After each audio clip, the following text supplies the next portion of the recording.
Apocalipse 2, do 1 ao 7. Nós vamos ler todos esses versículos, mas na oportunidade nós não vamos expor todos os versículos de uma só vez. Nós vamos dividir mais uma vez essa carta em algumas partes, para melhor refletirmos sobre ela.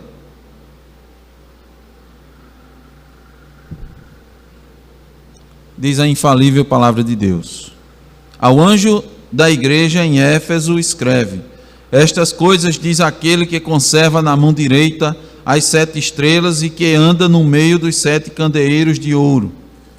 Conheço as tuas obras, tanto o teu labor como a tua perseverança, e que não podes suportar homens maus, e que puseste à prova os que a si mesmos se declaram apóstolos e não são, e os achaste mentirosos. E tens perseverança, e suportaste provas por causa do meu nome, e não te deixaste esmorecer. Tenho, porém, contra ti que abandonaste o teu primeiro amor. Lembra-te, pois, de onde caíste, arrepende-te e volta à prática das primeiras obras, e se não, venho a ti e moverei do seu lugar o teu candeeiro, caso não te arrependas. Tens, contudo, a teu favor que odeias as obras dos nicolaítas, as quais eu também odeio. Quem tem ouvidos, ouça o que o Espírito diz às igrejas. Ao vencedor, dar-lhe-ei que se alimente da árvore da vida, que se encontra no paraíso de Deus. Amém. Vamos orar, irmãos. Senhor, a tua palavra santa e bendita foi lida, Senhor, um trecho precioso, uma epístola destinada a uma igreja, porque tu, ó Deus, por meio do teu Filho bendito, tens cuidado das igrejas, porque são tuas, tu as constituíste, todas as coisas a ti pertencem, e o teu povo, ó Deus, os teus escolhidos, com cuidado paternal e amoroso, tu cuidas, tu advertes, tu ensinas. E esta carta foi escrita para, inicialmente, os nossos irmãos lá em Éfeso, mas também foi escrita para todas as igrejas. Era uma carta para nós nos nossos dias. Mas para que venhamos a entender, ó Senhor, nós te pedimos que o teu Espírito nos dê a condição de transmitir com toda a fidelidade os ensinamentos que tu desejas, ó Deus, para nós nesse momento. Que tu tenhas misericórdia de nós, que a tua graça, o teu favor esteja sobre as nossas vidas, para que possamos falar, Senhor, com muita clareza, mas também, Senhor, com convicção, com a certeza que a tua palavra é fiel e digna de toda aceitação. Nós te rogamos a compreensão daqueles que nos ouvem, que bendigam o teu nome, que ouçam, para que se alimentem da árvore da vida,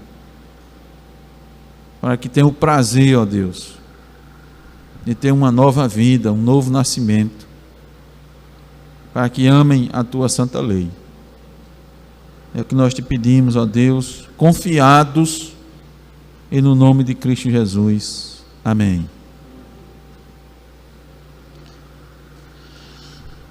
Meus irmãos, as cartas às igrejas do Apocalipse, elas são bem conhecidas, são 7 igrejas, 7 cartas, que Cristo, por meio de João, ele destinou a essas igrejas, porque ele tem cuidado com as igrejas. Os primeiros versículos nos dizem que essa carta ela é endereçada ao anjo da igreja, e o anjo da igreja é o pastor da igreja. Cristo é quem está falando ao pastor para que ele transmita essa mensagem à igreja. No versículo 2 diz que Cristo é quem conserva na mão direita as 7 estrelas. Essas 7 estrelas representam os ministros. Cristo está dizendo ao ministro daquela igreja para repassar à igreja que ele tem os seus ministros na palma da sua mão e que anda no meio dos 7 candeeiros. Os 7 candeeiros são os santos eleitos do Senhor. Os ministros, como estrelas, devem brilhar, transmitindo a mensagem do Evangelho, para que a chama desses candeeiros fique acesa. Eles brilham para que os cristãos brilhem, transmitam fielmente a mensagem, transmitam o recado para a igreja, para que estes candeeiros, ele anda no meio da igreja, no meio dos candeeiros, porque ele conhece a igreja, ele conhece cada um dos seus, e esses candeeiros brilhem diante dos homens. Então Cristo está dizendo isso, está informando isso, falando diretamente ao anjo, ao pastor, para que ele traga essa mensagem. Daí a igreja está extremamente atenta ao momento em que Deus fala com ela por meio do ministro. Porque é isso que ele disse: dê uns para apóstolos, outros para profetas e mestres, para instrumentalizar a igreja, e a igreja, trabalhando em conjunto, fortaleça o corpo, para que a igreja, unida, cooperando, cuidando uns dos outros, faça o corpo se fortalecer, crescer não somente em número, mas principalmente no conhecimento da graça do nosso Senhor Jesus Cristo. O crescimento também no sentido de amadurecimento, para que não hajam como meninos, não hajam como crianças, que fiquem amedrontadas, que tenham base para combater a obra dos falsos mestres, combater os nicolaítas, combater Jezabel dentro da igreja.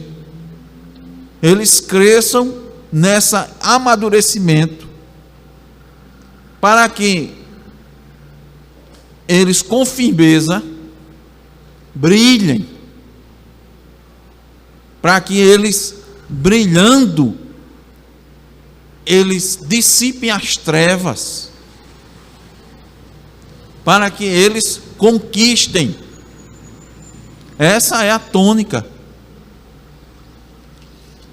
Cristo, quando escreveu essas cartas, essas 7 cartas, esse número 7, os irmãos sabem que é simbólico, mas aqui eles estão representando todas as igrejas, em todos os lugares.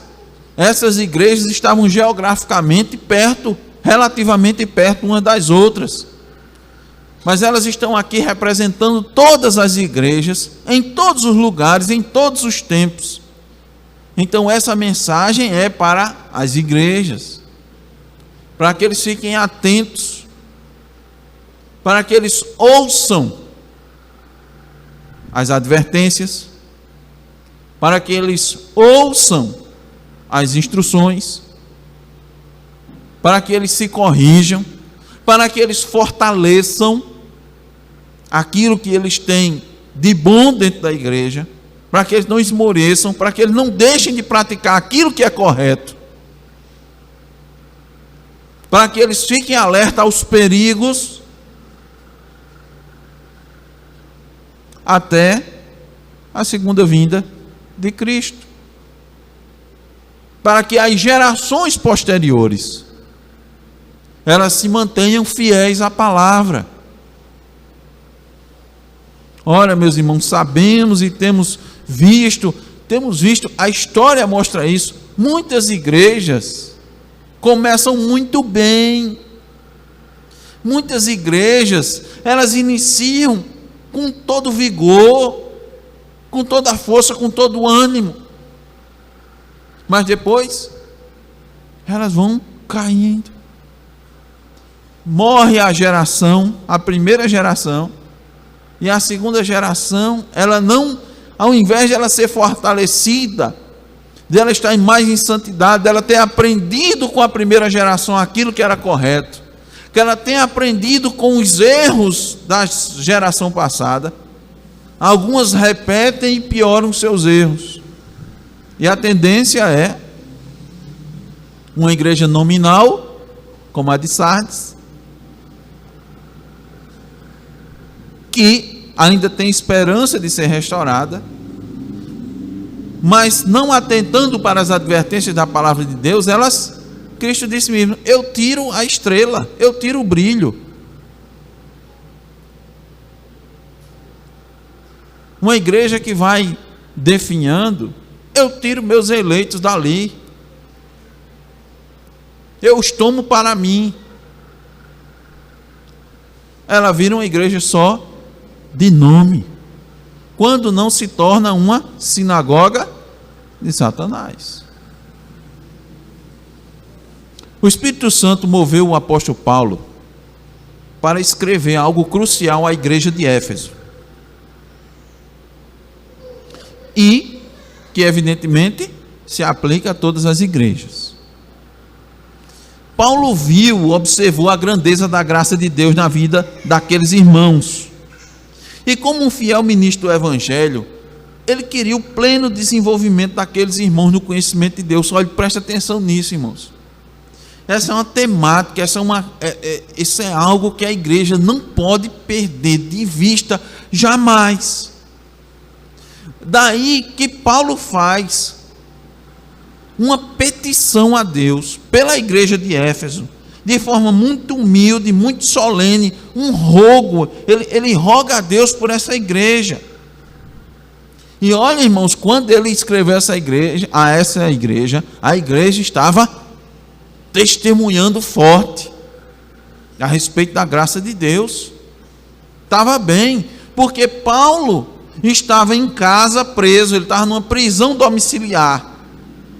Ele estava com uma tornozeleira, que naquela época não era eletrônica, mas ele estava com a tornozeleira, só que era de ferro, presa ao seu tornozelo e presa ao tornozelo de um soldado romano, aquele soldado bem forte que a gente vê nos filmes, preparado. Era assim que era a prisão domiciliar naquela época. Mas enquanto ele estava preso, irmãos, aguardando o julgamento, o evangelho não deixou de ser transmitido. A prisão do apóstolo Paulo não foi um empecilho para a expansão das boas novas, não foi um impedimento para o seu ministério como intercessor das igrejas. Ele fundou essa igreja de Éfeso e estava recebendo notícias animadoras daqueles irmãos. Mas essas notícias animadoras não foram suficientes, digamos assim, para que Paulo deixasse de instruí-los. Muito pelo contrário. Paulo continuou instruindo esses irmãos mais. Por quê? Aí está a questão. O cristão precisa sempre estar progredindo. O cristão não pode estar satisfeito com a sua piedade, com a sua santidade, porque há muito o que crescer, há muito o que aprender. Novamente citando Paulo em Efésios 4, O nosso objetivo é chegar à perfeita varonilidade de Cristo Jesus. Então, esse alvo, esse objetivo, ele não pode ser deixado de lado. Esse alvo não pode ser substituído por outro. Porque somente em Cristo estão os tesouros de sabedoria e conhecimento, e esses tesouros são inesgotáveis. Paulo sabia disso e disse: irmãos, não parem.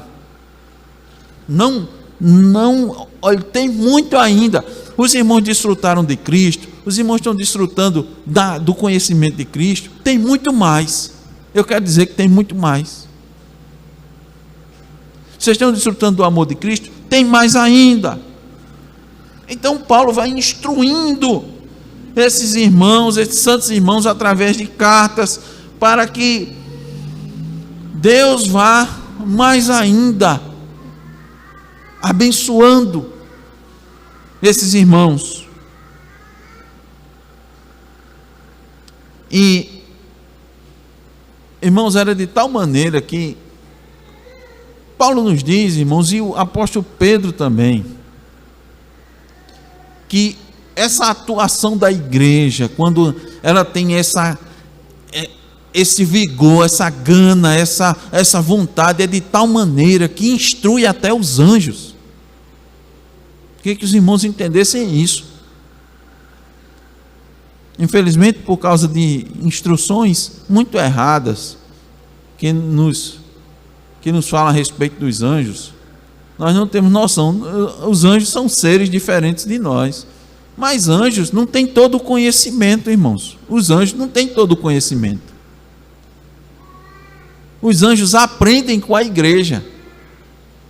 Os anjos estão lá a serviço, apostos, melhor dizendo, para fazer a vontade de Deus assim que Ele mandar, né? Santos anjos, para executar aquilo que Deus lhes disser que tem que fazer. Mas eles estão ali nos céus a observar a igreja. Eles estão olhando, eles estão vendo a manifestação da graça de Deus na igreja. Eles estão vendo como Deus é gracioso com a igreja. Eles estão vendo como Deus age por meio de homens pecadores, dos quais a igreja é formada. E eles vão aprendendo. E eles vão glorificando mais a Deus por conta disso. E mais ainda, e mais ainda. Daí o apóstolo Paulo pedindo a Deus para que esses irmãos manifestem todo esse amor por Deus, pela sua palavra, por Jesus Cristo, intensifiquem essa sua obra na sua vida. E num momento de transição na carta aos Efésios, quando Paulo iria tratar das questões mais práticas sobre a vida cristã, normalmente a carta aos Efésios é distribuída entre teoria, um pouco de instrução, né? E prática. Instrução teórica e instrução prática. Então, quando ele vai terminando a sessão mais intensa de instrução, de doutrina, Paulo faz essa oração. Como é que Paulo ora por esses irmãos? Paulo se põe de joelho. Paulo faz um rogo especial e um rogo urgente. Ele se dirige a Deus, que ele atente para esses irmãos de Éfeso. Um pedido muito importante para as vidas daqueles irmãos. E o pedido de Paulo é que, segundo a riqueza da sua glória, Deus desse a conhecer a imensidão do amor de Cristo àqueles irmãos.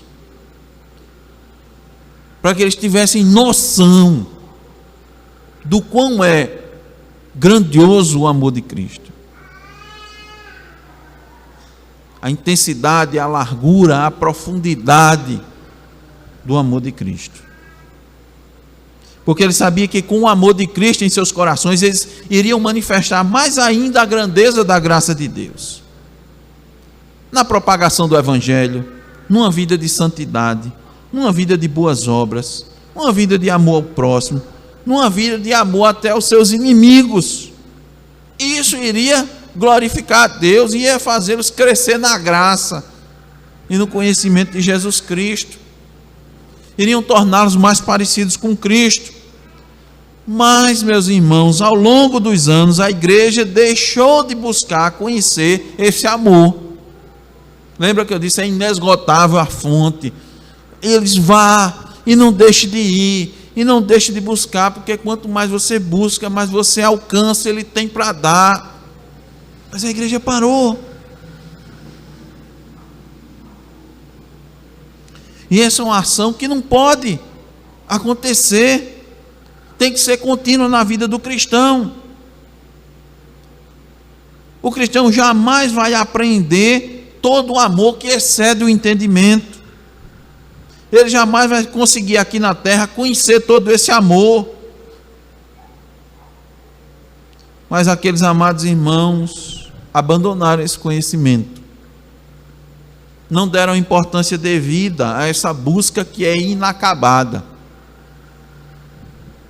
E aí eles abandonaram o primeiro amor. Com o título, irmãos, O Retorno ao Primeiro Amor. Esse é o título do sermão, ou dos sermões, né, que vamos fazer nessa carta. O Retorno ao Primeiro Amor. Nós vamos ver as maneiras que Cristo nos apresenta nesta pequena epístola, para que a igreja volte ao primeiro amor. A primeira delas é reconhecendo seu erro. Olha o versículo 4.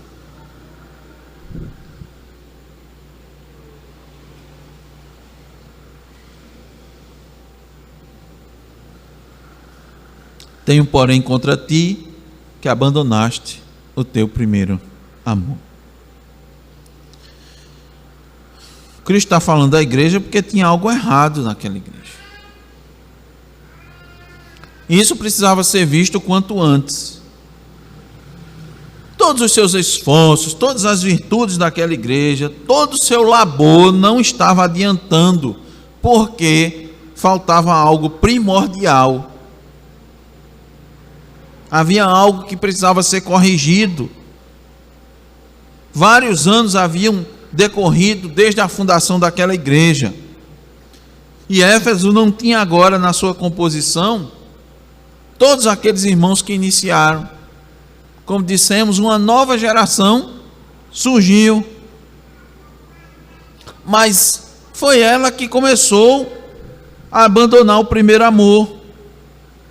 Eles não demonstravam mais o amor que tinham a Cristo nos seus primeiros anos de existência.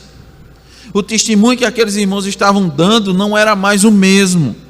A fama daqueles irmãos no passado tinha atravessado muitas cidades e chegou até o apóstolo Paulo em Roma. Por isso que Paulo escreveu esta carta, e mesmo preso, Paulo ouviu falar bem daqueles irmãos. O que é que Paulo ouviu? Que testemunho Paulo ouviu? Que era um testemunho, e esse testemunho normalmente era um testemunho verbal, né, irmãos? Alguém que vinha, vivenciava, via aqueles irmãos, testemunhava presencialmente a vida daquela igreja, daqueles irmãos lá, e vinha e contava ao apóstolo Paulo. É que eles demonstravam fé, a verdadeira fé no Senhor Jesus Cristo. A vida deles é uma vida que mostrava que eles criam no Senhor Jesus Cristo, que eles estavam firmes nos braços do Senhor, eles descansavam nos braços do Senhor. Olha o que é que Paulo diz no capítulo 1 de Efésios, da sua carta aos Efésios, versículos 15 e 16. Por isso também eu, tendo ouvido a fé que há entre vós no Senhor Jesus e o amor para com todos os santos, não cesso de dar graças por vós, fazendo menção de vós nas minhas orações. Veja, novamente eu quero que os irmãos prestem atenção. Paulo está confirmando o testemunho dessa igreja. Mas mesmo testemunhando todo esse testemunho, ele pediu que os irmãos não cessassem de conhecer o amor de Jesus Cristo. E, irmãos, anos depois, essas advertências, infelizmente, elas estavam se concretizando. Eles abandonaram o primeiro amor. Então, essa mensagem é para nós, é para toda e qualquer igreja. Fé genuína, irmãos, e amor andam juntos. Por isso que a fé no Senhor e o amor por Cristo resultou em amor para com todos os santos. Não foi isso que o apóstolo Paulo disse? Tendo ouvido a fé que é em vós e o amor para com todos os santos, eu não cesso de dar graças a Deus. E cito vocês, faço menção de vocês nas minhas orações, cito vocês como exemplo para os demais que vêm aqui. Sim, eu cito. Mas, irmãos, a igreja perdeu esse fervor, esse amor, que levou Paulo a fazer inúmeras orações por eles. Paulo pediu: eu quero que vocês tenham pleno conhecimento de Deus, do amor de Jesus Cristo, e não deixe de buscar não, mas eles abandonaram, em primeiro lugar, esse amor por Deus. Quando a gente ouve isso, irmão, dá a entender que eles deixaram de amar a Deus, deixaram de amar o seu irmão, mas não foi bem isso que aconteceu, não. Preste bem atenção. A expressão abandonaram o primeiro amor. Não é que eles deixaram de amar completamente. E aí, nesses detalhes, nessas nuances, há uma importância muito grande a gente dar atenção. Porque são nessas coisas, e o erro começa nos detalhes, nas mínimas coisas, no pequenininho, que depois se torna grande. Veja, não é que eles deixaram de amar a Deus, deixaram de amar aquele irmão, mas eles não tinham mais aquele entusiasmo, não eram mais movidos, a chama não ardia mais no coração deles. Eles deixaram de reconhecer tudo que Deus fez por eles, todas as bênçãos recebidas, a grandiosa obra da graça de Deus na sua vida. Isso não havia mais. Então é como seus olhos não brilhavam mais por meio da mensagem, seu coração não era mais sacudido pela palavra. Eles foram perdendo a sensibilidade. Eles ouviam, mas não. É isso mesmo. É mais ou menos isso. Mas não dizia: ó Senhor, é isso. Consequentemente, isso não mais movia suas vidas. Eles não tinham mais garra, mais vigor. Eles não eram mais soldados conquistadores. Eles não estavam mais buscando avançar o reino de Deus. Tudo isso eles perderam. Então, irmãos, ao invés de soldados, ao invés de guerreiros, ao invés de serem aquele batalhão das forças especiais, ao invés deles serem aqueles fuzileiros navais, irmão, sabe que tem essas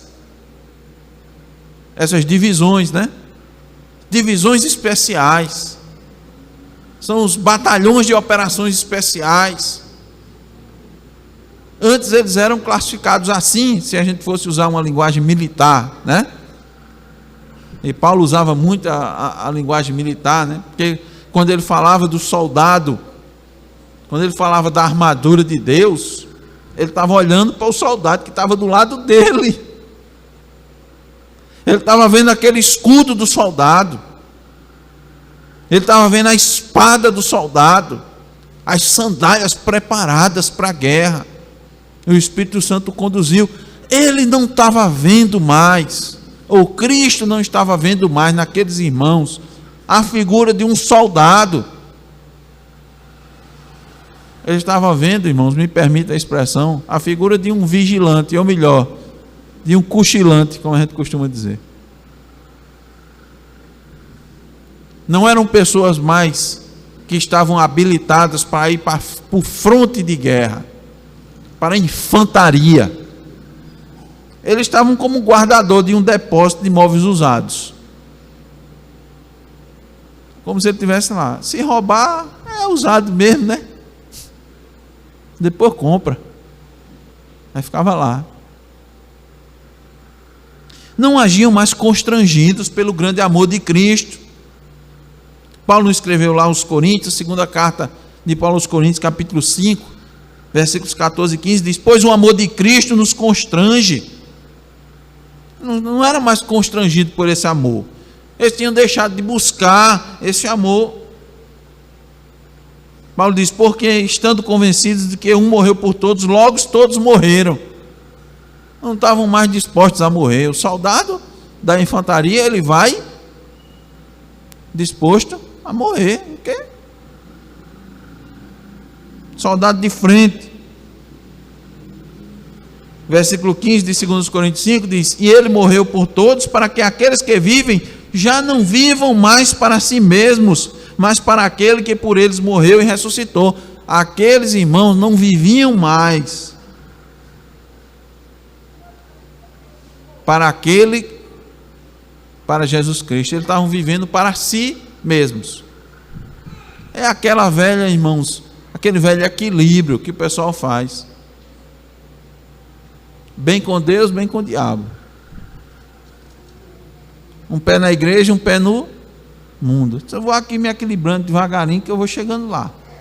Devagarinho eu vou chegando lá. Não chega. No céu não. Não tem como. Não tem como você servir a dois senhores. Só há um caminho. Quem comigo não ajunta, espalha. Quem não é por mim, é contra mim. Quem amar mais a sua vida do que a mim, não é digno de mim. Então eles estavam: eu amo a Deus, mas não com todo o meu ser. Eu me esforço, mas não com todo o meu vigor.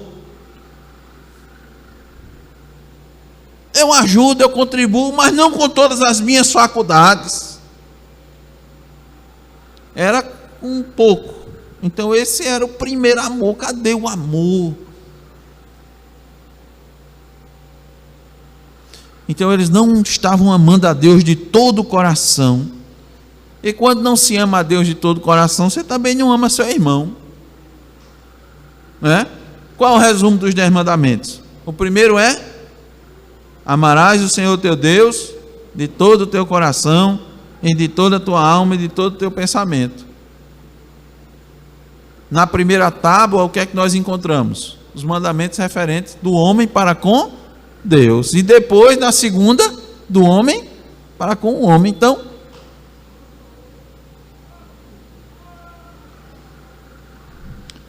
Então, eles não demonstravam mais o amor que havia no início. Aquela demonstração que o apóstolo Paulo ouviu falar quando estava preso. Quando aqueles irmãos acudiam os necessitados, demonstravam hospitalidades, tinham a noção e o compromisso do reino. Eles não eram mais impulsionados por isso. Era por outra coisa. Então, isso não impactava mais na evangelização. Deixaram o fervor e passaram a ser conservadores. Entendeu? Conservadores, mantenedores, sem fervor.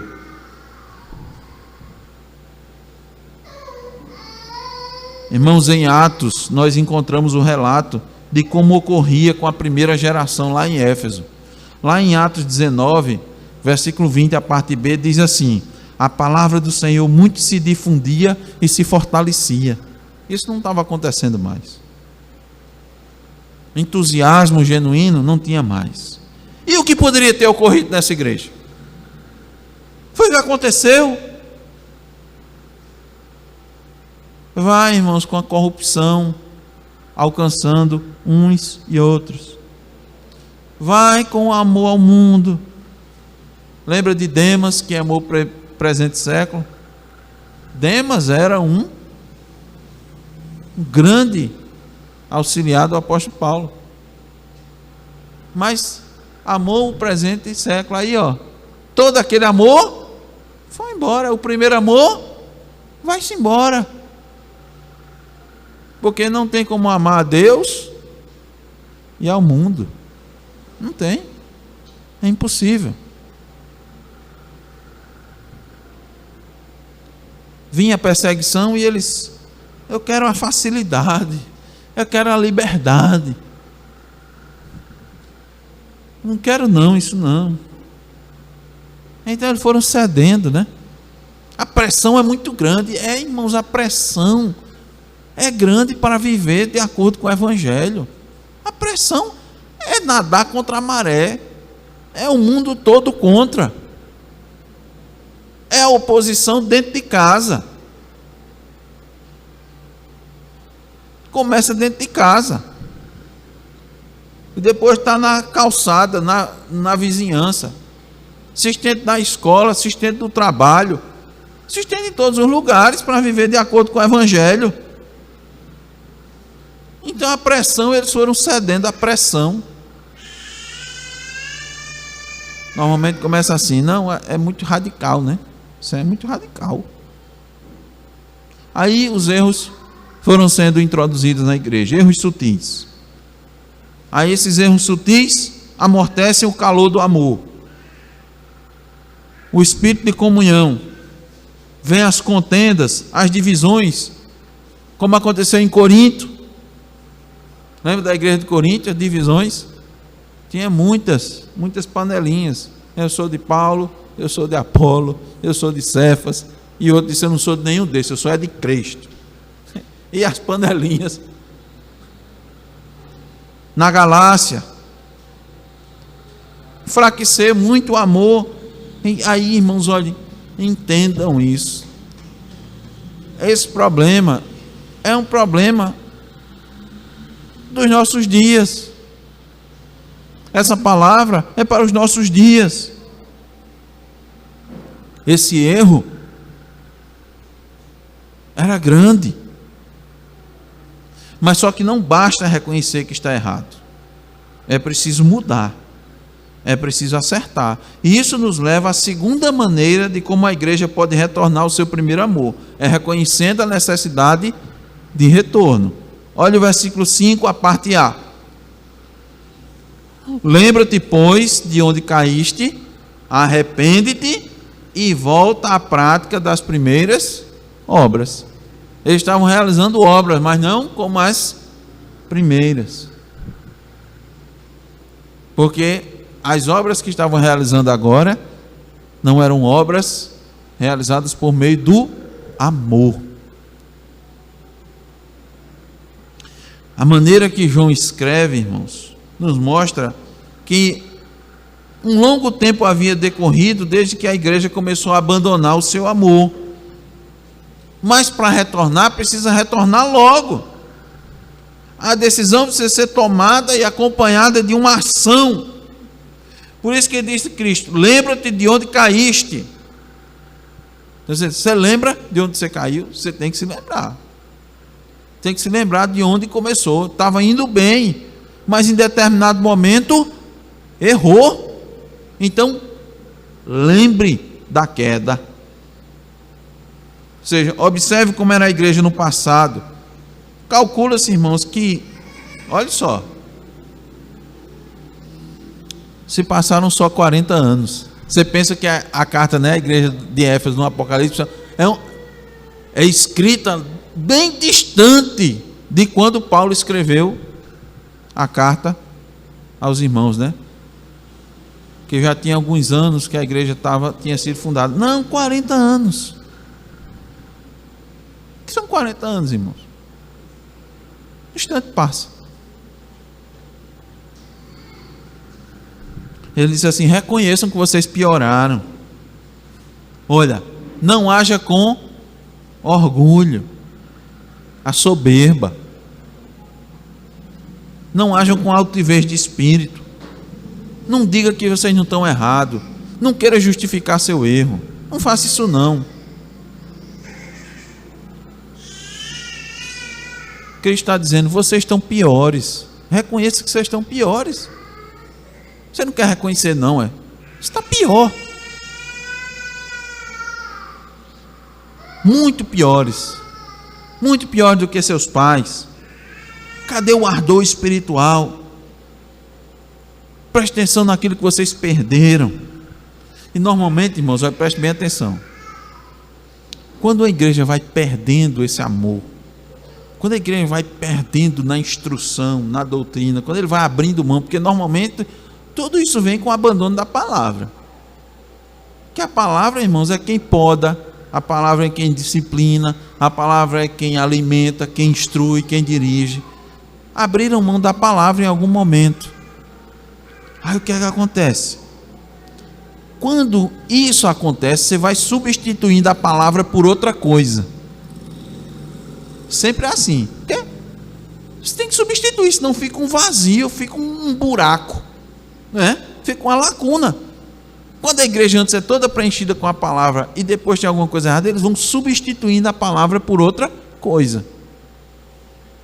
Substituindo. Que é os estudos, eles começam os estudos. Quando eles substituem na palavra, eles dizem assim: e não vai ter mais pregação não? Algumas igrejas abandonam a pregação. Abandona, pastor? Que abandona? Eu sei de igreja, irmãos, que a mensagem é de 20 minutos e quando chega a 25, os irmãos ficam bravos com o pastor. Pastor, o senhor pregou 30 minutos. Muito cansativo. 30 minutos. Substitui. Vamos botar os irmãos para cantar. Aí tem muito canto, aí aparecem outras coisas na igreja.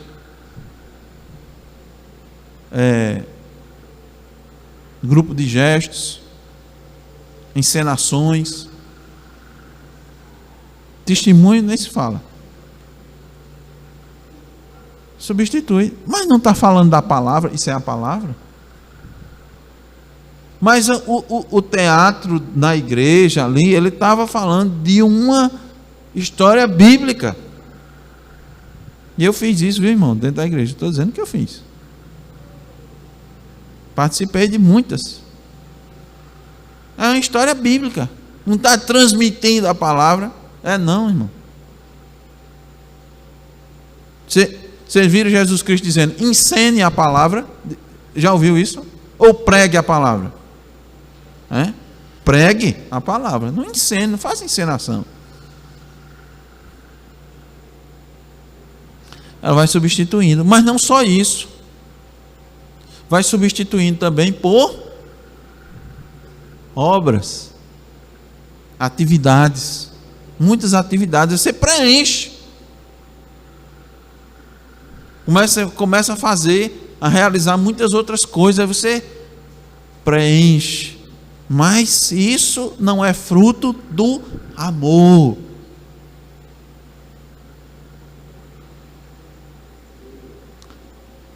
Mas para voltar tem um custo muito alto, não é? Tantos anos, hein? Tantos anos, é muito. É duro. Vai ter que gastar muita energia. Vai ter que se desgastar, porque muita pessoa vai ficar descontente. Seu filho, sua filha, seu esposo, sua esposa, seu pai, sua mãe, não vai querer não. Você não quer isso não. Cristo diz: pague o preço. Pague o preço. Veja de onde você caiu e retorne. Retorne. Não pense no esforço. Você vai dizer, a gente não vai ter força. Vai que eu vou dar. A força não é sua. Você não tem força. Sozinho você não tem força. Lembra do hino que marca? A nossa força nada faz. Está certo o hino. Não temos força.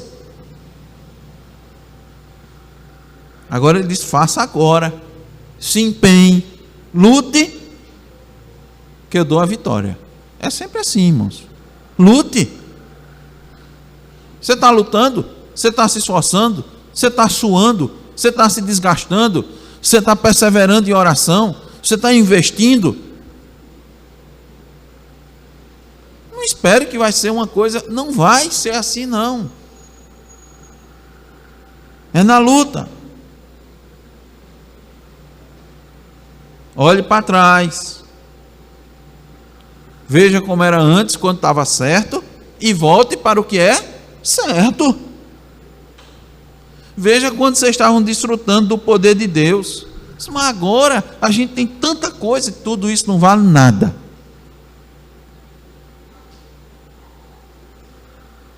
Por quê? Porque vocês abandonaram o primeiro amor. Então preste atenção, se vocês abandonaram o primeiro amor, tudo isso que está acontecendo aqui de nada vale. Não contabiliza. Lembre de novo de Sardes. Elas faziam obras. Na igreja de Sardes tinha muita obra. Mas Cristo disse que a igreja era nominal. Por quê? Porque ele anda no meio da igreja. Ele conhece. Irmão,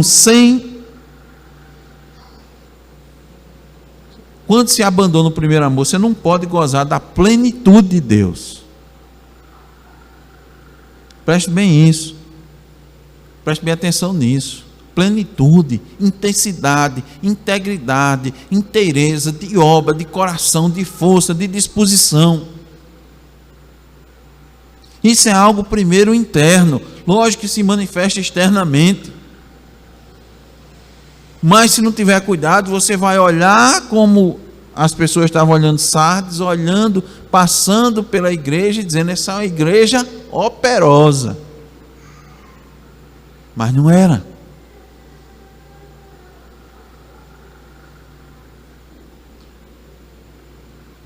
Aqueles irmãos perderam isso. Precisavam retornar, voltar. Eles precisavam novamente enfrentar as dificuldades, suportar as aflições honrando a Deus, sendo um exemplo para os santos e motivo de espanto para os incrédulos.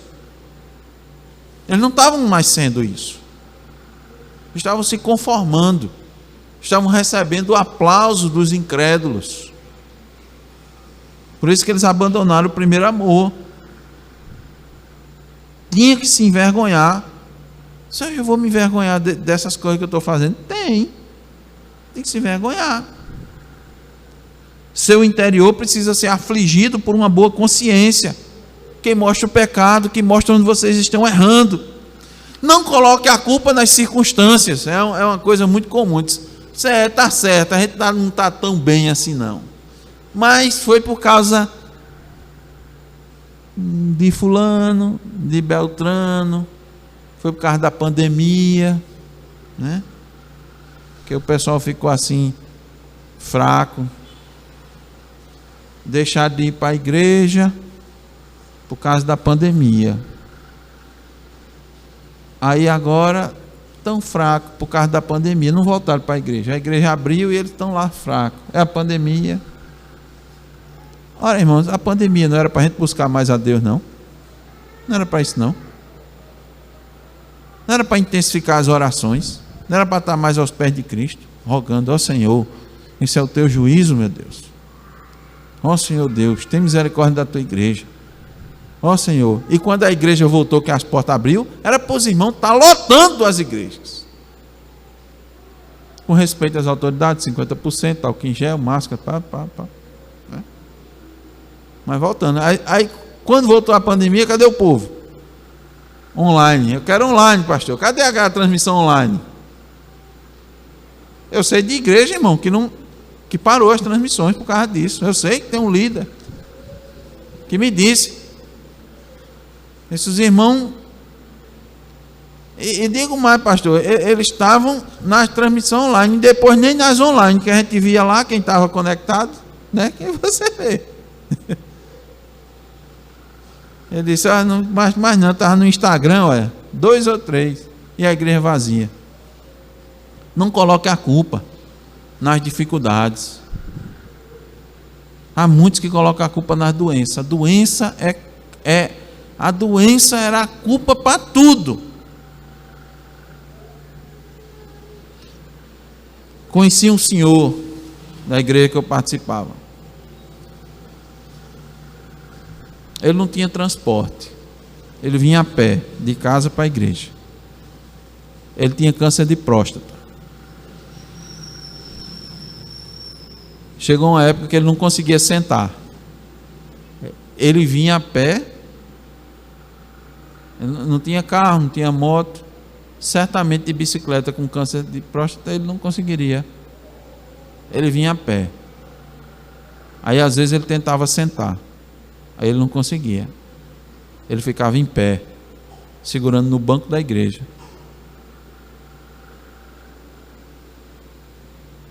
Eu vi, irmãos. Doença? Acho que não é motivo, não. Quando você ama mesmo. Cristo estava mostrando a saída para aquela situação. Ele dizendo, recomece. Arrependa-se da sua frieza, da sua mornidão, da sua negligência. Reconheça os males que essa negligência infringiu sobre vocês. Procurem reavivar e recuperar seu zelo, sua ternura, sua seriedade. E orem com fervor até conseguir, que Deus vai ouvir a oração de vocês. Não vai ser fácil, mas vocês vão conseguir. Irmãos, Deus sempre requer de nós diligência na correção dos nossos erros. Sempre quer diligência. E Cristo, Ele só não adverte, Ele mostra como corrigir. E a mensagem é essa: lembra-te, arrepende-te e volta. A mensagem é a mesma. Se Cristo está falando agora, a gente não deve demorar. Se demorar, se o Espírito Santo fala hoje ao seu coração, fala nesse momento, não fique dando desculpas. Ah, mas tanto tempo, né? Olha, é muito, pastor, porque o senhor não sabe quantos anos. Não sei, irmão. O que eu sei é que a Bíblia diz que tem que voltar, que tem que corrigir, e Deus vai te ajudar a fazer isso. De novo eu digo, você não vai ter força, você não tem condições por si só. Simplesmente volte e faça aquilo que é correto, não demore. O tempo gramatical empregado por João, do mandato que Cristo faz, isso precisa ser realizado de uma vez por todas. Seu arrependimento deve acompanhar a sua decisão de trabalhar imediatamente, tal qual os primeiros irmãos da igreja de Éfeso, tal qual como era, tal qual como a palavra de Deus ensina, tal como deve ser e não como está sendo agora. Nós concluímos, irmãos, dizendo que quando Jesus Cristo disse volta à prática das primeiras obras, Ele tinha em mente as obras de amor por Cristo e não as obras que eles realizavam o tempo todo. Lembra que Cristo perguntou a Pedro: Simão, filho de João, amas-me mais do que estes? Tu me amas? Apacenta as minhas ovelhas. Vai fazer aquilo que deve ser feito. Abandona aquele erro. Pede perdão pela tua negligência, né? Negou a Cristo. Nós lemos hoje pela manhã, né? 3 vezes. Volta. Vai dar certo. Eu serei contigo. Serei contigo. Aquela mensagem é falando aos crentes que eles deviam se dedicar incondicionalmente a Cristo, à igreja, mudar seu estilo de vida, de fato mudar, dar um giro de 180 graus. Então eu pergunto, irmãos, para fixar,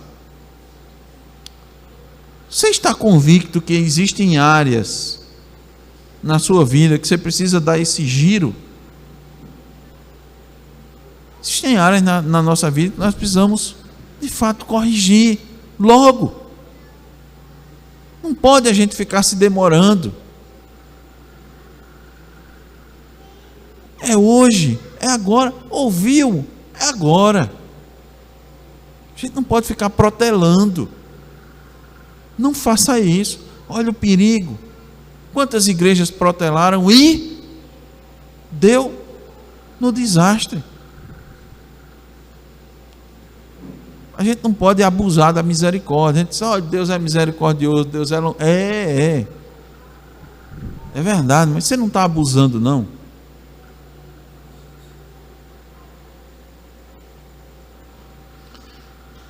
Você entendeu que o nosso coração tem sempre que estar fervendo por amor a Cristo? Tem uma das igrejas que estava nem crente nem fria, né? Nem quente nem fria, estava morna. Aí Cristo disse, eu estou a ponto de vomitar. Nós temos que estar fervendo.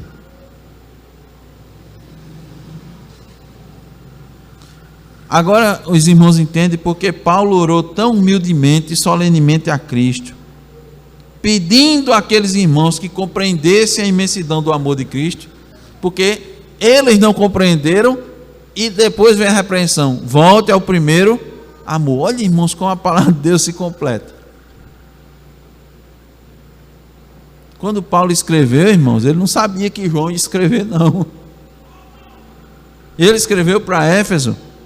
E João escreveu para Éfeso, conduzido pelo Espírito Santo, dirigido pelo Espírito de Cristo, porque aqueles irmãos não fizeram aquilo que deveria ter sido feito, alertado pelo apóstolo Paulo.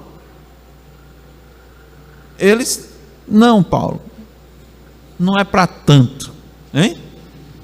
Paulo, a igreja está bem, Paulo, isso não vai acontecer nunca. Nunca isso vai acontecer, essa igreja vai perder o amor por Cristo. Olha aí, qual é o testemunho que você ouve? Ele disse, meus irmãos, aumente. Você nunca pode chegar a aprender todo o amor, então continue buscando. Mas eles duvidaram. Do mesmo jeito, irmãos, Cristo requer de nós o primeiro amor. Sem o primeiro amor, a gente não é soldado, a gente não é guerreiro, a gente é guardador de depósito, vigilante de depósito. Vigilante de quê? Vigilante de cadeira, de mesa. Ó, preste atenção. Quando o primeiro amor vai se perdendo, olha, preste atenção na igreja, os irmãos começam a se preocupar com o prédio. Os irmãos começam a se preocupar com as coisas. Pode prestar atenção. O foco é a palavra, é Cristo, é o amor de Cristo, né? É intensificar, é a evangelização. As pessoas começam rapaz, você começa a se preocupar com as coisas materiais. Aqui não tem, graças a Deus. Mas já vi, rapaz, dá confusão dentro da igreja por causa da toalha da mesa. Cortina de igreja, eu já disse aos irmãos, nem se fala, viu? Dá uma confusão. Por quê? Porque dá confusão, irmãos. Cortina. Isso é motivo para os irmãos estar discutindo e brigando. Coisa material. A cor das paredes da igreja. Dá uma confusão. Tem que fazer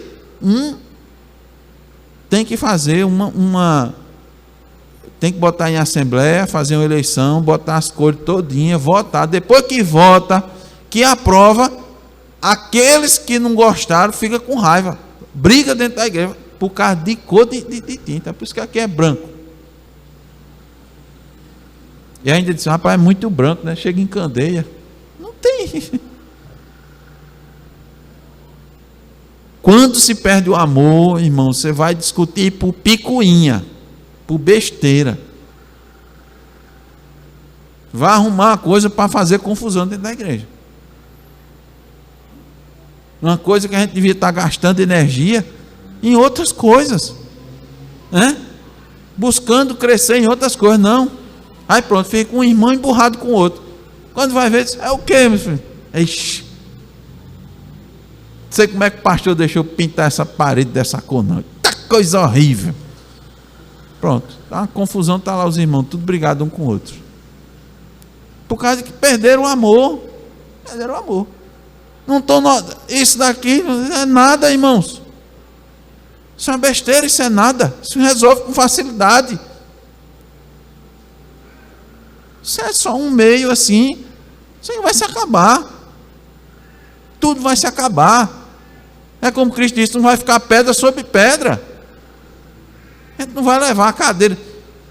Essas cadeiras até bonitinhas, né? Mas acho que a gente já devia estar no banco. Aí pronto, aí vai. Eu estou dizendo, irmão, mas isso acontece dentro das igrejas. Por quê? Perdeu o primeiro amor. Perdeu o amor para aquilo que é importante. O foco foi perdido. Aí você fica preocupado com coisa material. É isso. Isso é o famoso guardador de depósito. Em vez de ser soldado, está se preparando para a guerra. Em vez de estar treinando para manusear a espada, né? Para a guerra, lendo a Bíblia, orando para enfrentar os inimigos, está preocupado com o mobiliário. Essas coisas aqui. Esse é o guardador de depósito, de prédio. Tem os guardadores de tradição, né? Guardador de tradição. A igreja há 30 anos faz desse jeito. E agora vai mudar? Vai mudar para quê? Porque a Bíblia está dizendo, meu irmão. Não, mas tem os guardadores de tradição, né? Tem os guardadores de costumes. Fazem uma confusão terrível dentro da igreja. Mas não luta pela sã doutrina, né? Deviam estar lutando pela sã doutrina, brigando, sim, pela verdade. Não, estou brigando por costume. Isso é um costume aqui da igreja. Você não sabe o que é um costume? Quer acabar com o costume? Não, é a Bíblia. Por que você não luta por isso? Não, deixou de ser soldado. Não tem. Sabe manusear a espada? Não sabe. Sabe argumentar biblicamente? Não sabe. É o guardador de costume. Quais são os argumentos? Puramente humanos. É isso que acontece quando se perde o primeiro amor. Deus não nos chamou para isso. Para isso não. Ele convocou soldados que tem como maior motivação o amor pelo seu comandante. Paulo disse, é o amor de Cristo que me constrange a quê? A lutar até a morte. Não foi a morte? Foi a morte. Mas um vigilante, irmão, o vigilante quando vê o perigo,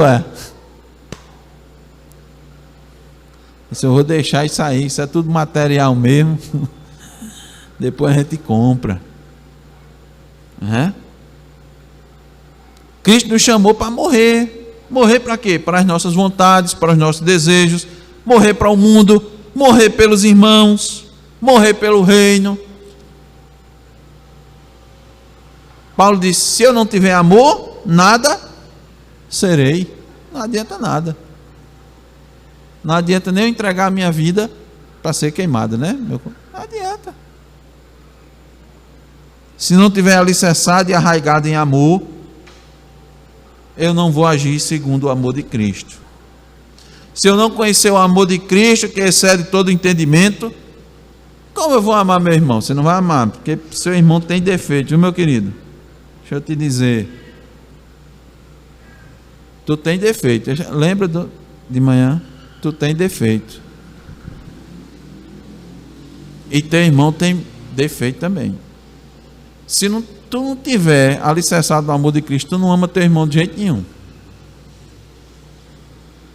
Porque tu vai olhar para ele, a primeira coisa que tu vai te lembrar é do defeito dele. Tenha certeza absoluta. Agora, quando você está alicerçado no amor de Cristo, ele diz: o amor de Cristo me constrange. Por quê? Porque como foi que Cristo me amou? Responda como. Que motivo Cristo teve para amar você? O que foi que você fez por Cristo? Eu vou te contar só uma coisa que tu fizesse por Cristo. Tu mandasse ele para a cruz. Só essa. Então por que você não ama seu irmão?